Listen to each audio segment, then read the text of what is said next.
안녕하세요. 8월 24일 월요일 아침 여러분들과 함께 하나님의 말씀을 묵상하도록 하겠습니다. 오늘 우리 함께 묵상할 말씀은 전도서 9장 11절에서 18절에 있는 말씀입니다. 내가 다시 해 아래에서 보니 빠른 경주자들이라고 선착하는 것이 아니며 용사들이라고 전쟁에 승리하는 것이 아니며 지혜자들이라고 음식물을 얻는 것도 아니며 명철자들이라고 재물을 얻는 것도 아니며 지식인들이라고 은총을 입는 것이 아니니 이는 시기와 기회는 그들 모두에게 임함이니라. 분명히 사람은 자기의 시기도 알지 못하나니 물고기들이 재난의 그물에 걸리고 새들이 올무에 걸린 같이 인생들도 재앙의 날이 그들에게 홀연히 임하면 거기에 걸리느니라. 내가 또 해 아래에서 지혜를 보고 내가 크게 여긴 것이 이러하니 곧 작고 인구가 많지 아니하 어떤 성읍에 큰 왕이 와서 그것을 에워싸고 큰 흉벽을 쌓고 치고자 할 때에 그 성읍 가운데에 가난한 지혜자가 있어서 그의 지혜로 그 성읍을 건진 그것이라. 그러나 그 가난한 자를 기억하는 사람이 없었도다. 그러므로 내가 이르기를 지혜가 힘보다 나으나 가난한 자의 지혜가 멸시를 받고 그의 말들을 사람들이 듣지 아니한다 하였노라. 조용히 들리는 지혜자들의 말들이 우매한 자들을 다스리는 자의 호령보다 나으니라. 지혜가 무기보다 나으니라. 그러나 죄인 한 사람이 많은 선을 무너지게 하느니라. 아멘. 오늘 이 본문의 말씀 가운데에서는 우리 인간이 노력을 하지만 그러나 우리 인간이 노력한 것만큼 때로는 얻을 수가 없고 특별히 우리 인간의 생사화복의 그 주관자는 하나님이시라는 사실을 분명히 이야기하고 있습니다.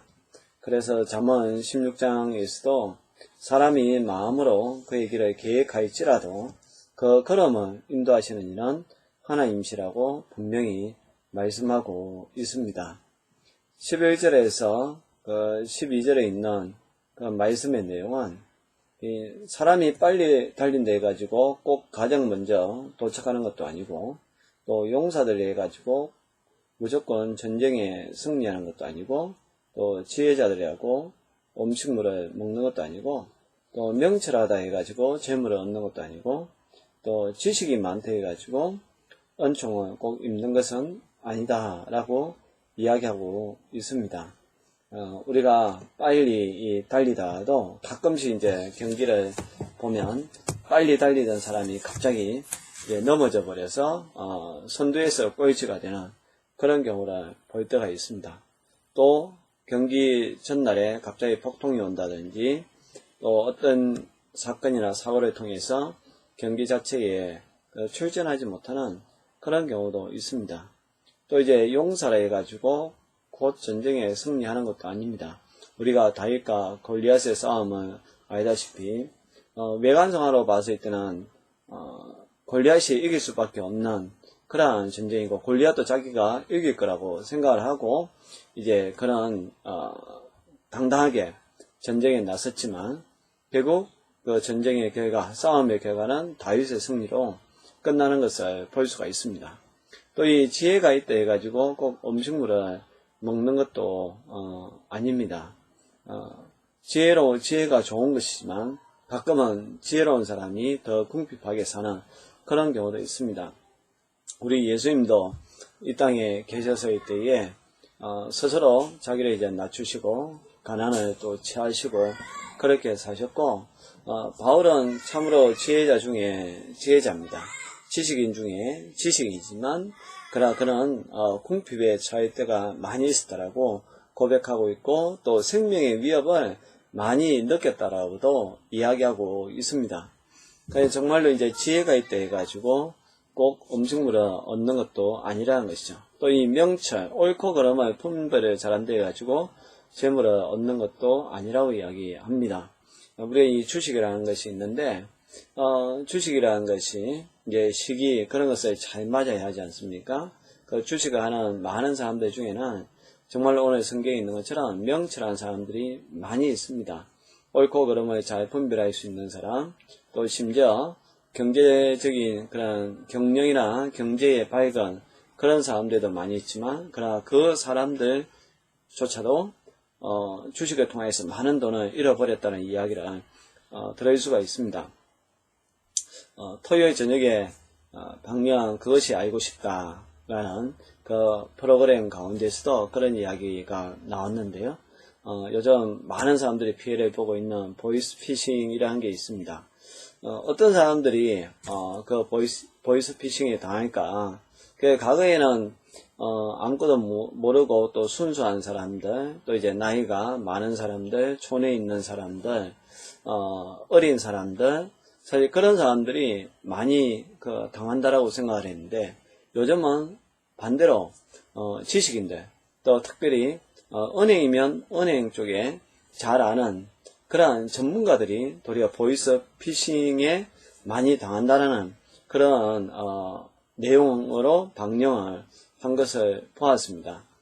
나름대로 명철하다고 하는 그 사람들이 도리어 사기를 당한다든지 재물적인 그런 측면에 있어서 큰 손해를 보는 그런 것을 우리가 겪고 있는 것이죠. 그래서 오늘 말씀에도 명철자들에 가지고 꼭 재물을 얻는 것이 아니다. 또 지식인들에 가지고 은총을 입는 것이 아니다라고 이야기합니다. 그래서 12절에 분명히 사람은 자기의 시기를 알지 못하나니 마치 물고기들이 재난의 그물에 걸리고 새들이 올무에 걸리는 것처럼 인생들도 재앙의 날이 그들에게 홀려 임하면 거기에 걸리느니라. 여러분, 이 말씀은 우리가 예수님께서 마이세의 증조 가운데 말씀하시면서 우리 주님이 오실 때에는 거의 도적같이 그렇게 온다라고 말씀하고 있습니다. 도적이 어느 때에 오는지 알지 못하여서 도둑을 맞듯이 우리 주님도 언제 오실지 모른다는 홀연히 오신다. 그러니까 바울사들은 데살로니가 전서에서 홀연히 구름을 타고 오신다라는 그러한 표현을 쓰고 있습니다. 그러니까 우리 인생의 어떤 마지막, 또 우리가 주님 앞에 가는 순간은 내가 어떤 것을 계획한 데 가지고 그 계획대로 되는 것이 아니죠. 그러니까 우리가 내가 80살까지 살 것이다, 90살까지 살 것이다. 그래서 그때까지 내가 인생을 이렇게 살아야지 나름대로 계획을 합니다. 물론 그 계획 자체가 나쁜 건 아니지만, 그러나 우리가 알아야 될 것은 내가 계획을 세웠다 하더라도 꼭 그 계획대로 되지 않을 수도 있다는 것이죠.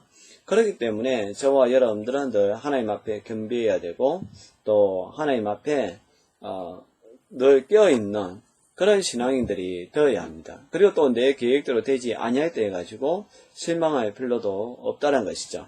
하나님께서 그것을 막으셨다라고 그렇게 생각을 한다든지, 또다시 우리가 도전을 한다든지, 우리가 내 계획이라는 게 중요하지만 그렇게 되지 아니한 것이 때로는 더 큰 축복일 수 있다는 사실입니다.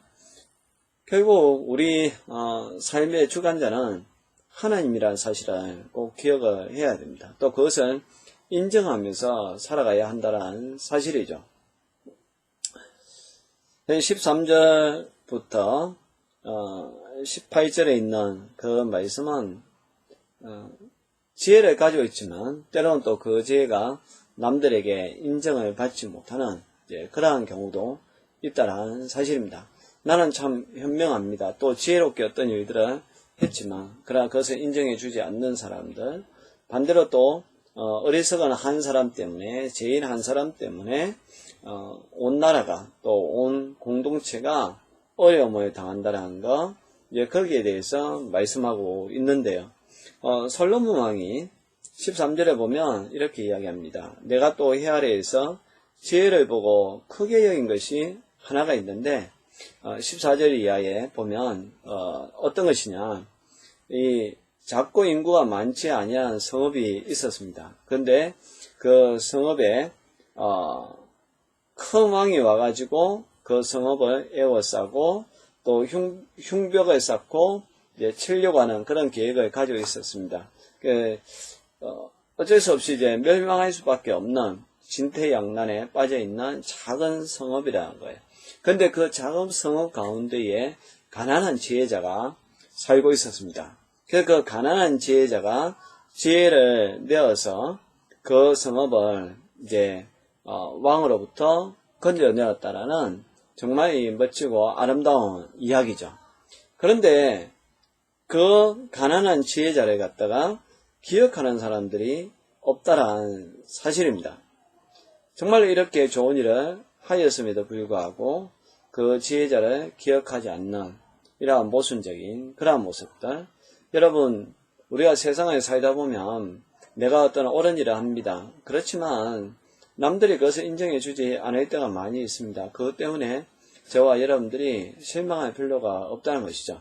어떻게 보면 세상에 그러한 원리 자체가 그런 것이죠. 가끔 우리가 TV를 보면 어떤 사람이 또 어떤 청년이 어떤 노인 어르신이 무거운 짐을 들고 가는 것을 갖다가 그것을 보고 그 어르신이 가지고 그 짐을 이제 들어주는 그런 장면이 이제 뉴스에 나오면서 훈훈한 소식이라고, 훈훈한 뉴스라고 그렇게 하지 않습니까? 사실 사람으로서 당연히 해야 되는 것인데 그렇게 하는 사람들이 이제 없으니까 그것이 이제 우리들에게는 자극이 되고 또 훈훈하게 들려오는 것이죠. 그러나 그는 아주 일부분입니다. 알게 모르게 그와 같이 선한 일들은 많이 합니다. 그러나 그것이 다른 사람들에게 잘 드러나지 않는다는 것이죠. 그렇다 해가지고 우리가 남들이 알아주지 않는 데에서 실망할 필요가 없다는 사실입니다. 이렇게 한 성업을 구한 사람도 기억하지 못하는데 저와 여러분들이 다른 사람들에게 인정받지 못하는 것은 어떻게 보면 당연하다는 것이죠. 그렇기 때문에 우리는 어떤 사람들에게 인정을 받으려고 하면서 살아가서는 안 된다는 것이고 오직 하나님만 바라보면서 살아가야 한다는 사실입니다. 그래서 이 가난한 자의 지혜가 멸시를 받고 또 사람들이 그의 말을 듣지 아니하는데요. 그럼에도 불구하고 17절에 있는 말씀처럼 조용히 들리는 지혜자들의 말들이 우매한 자들을 다스리는 자의 호령보다 낫다라고 이야기하고 있습니다. 비록 내가 다른 사람들에게 인정받지 못하고 또 어리석은 사람이 또 세상을 이끌어가는 것 같지만 그래도 우리는 가난한 자의 지혜를 선택을 해야 한다는 사실입니다. 그럼 마침내는 그 18절에 있는 말씀처럼 지혜가 무기보다 나은데 그러나 제일한 사람이 많은 성을 무너지게 하느니라. 이 가난한 자의 지혜가 한 성읍을 건져내었는데 반대로 제일한 사람, 다르게 이야기하면 어리석은 사람이죠. 어리석은 한 사람이 많은 성을 무너지게 한다.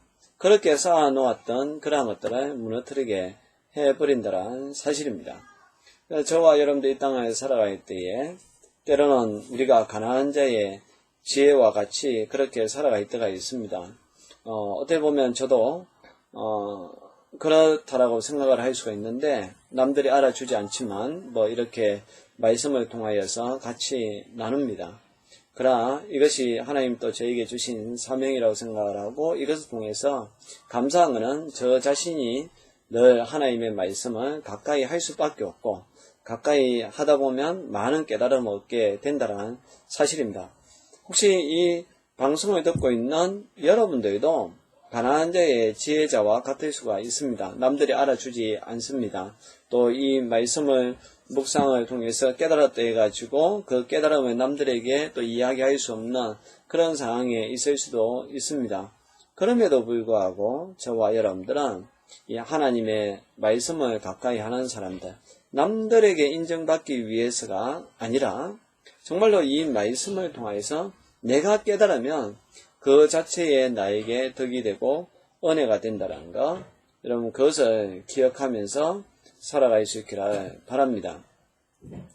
지금 이제 이 나라가 남북 간의 긴장 관계 때문에 위기 가운데 있습니다. 어려운 가운데 있고 또 많은 사람들이 염려와 근심을 합니다. 그럼에도 불구하고 저와 여러분들은 그런 상황적인 모습보다는 하나님의 말씀을 가까이 하고 또 오늘 하루를 살아가는 것도 그런 이야기 중심이 아니라 하나님의 말씀 중심으로 살아갈 때에 하나님께서 여러분들의 인생을 책임져 주실 것입니다. 그렇게 믿고 나아가는 가난한 자의 지혜자와 같이 살아갈 수 있기를 간절히 기도합니다. 기도하겠습니다. 하나님 아버지, 우리가 많은 계획을 하며 살지라도 결국 우리의 걸음을 인도하시는 이는 하나님이신 줄 믿습니다. 오직 주님만 바라보며 살게 하여 주옵소서. 홀연히 우리 주님이 이 땅에 오실 터인데 우리가 늘 깨어있어서 주님 맞을 준비하게 하여 주옵소서. 또 하나님 아버지 특별히 가난한 자의 지혜자와 같이 주님 우리가 남들에게 인정받지 못한다 할지라도 그래도 우리는 깨닫는 사람 되게 하여 주시고 하나님께서 주신 달란트 또 지혜를 가지고 섬기는 자리로 나아가게 하여 주시옵소서. 오직 하나님에게 인정받고자 하는 그러한 삶의 자세를 가지고 살게 하여 주옵소서. 하나님 이 나라 이 민족을 기억하여 주시옵소서. 남북한이 대립하는 가운데 있습니다. 평화를 허락하여 주시고 또 무엇보다 우리가 이런 가운데서도 또 그것 때문에 염려하거나 근심하는 것이 아니라 이럴 때일수록 더 하나님의 말씀을 붙들고 살게 하여 주옵소서. 예수님의 이름으로 기도합니다. 아멘.